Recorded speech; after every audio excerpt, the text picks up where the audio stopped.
with Tim Glover at the first annual Albany Outdoor Show. He's also from Houston.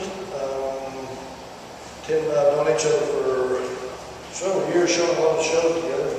Tell me a little bit about your piece in this show, Tim.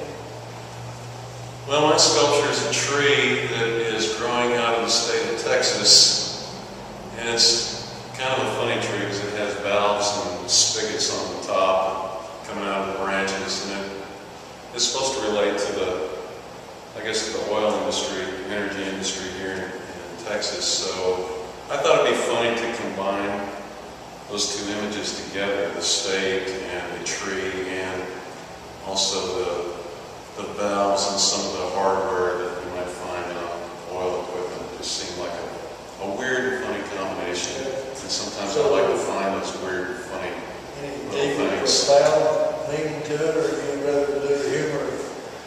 Well, that piece, I'm hoping that we can all enjoy a little bit of the humor in it.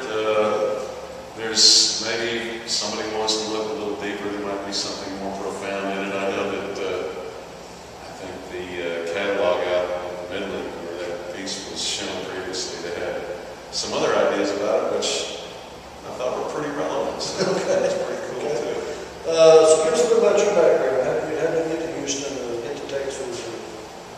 Well, yes, I'm one of those Texans that wasn't born here, but I got here as quick as I could. And I wound up and landed in Houston in 1986, but I'm originally from Cleveland, Ohio. It's my birthplace.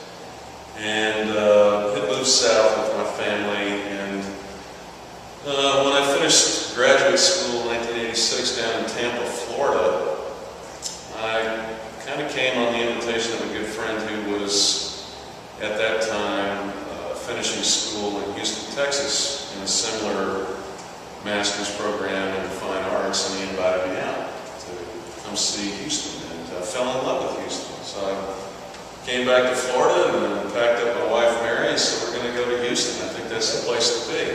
And then we've been happy as Houstonians and Texans ever since '86. Okay. So is there anything else you want to add?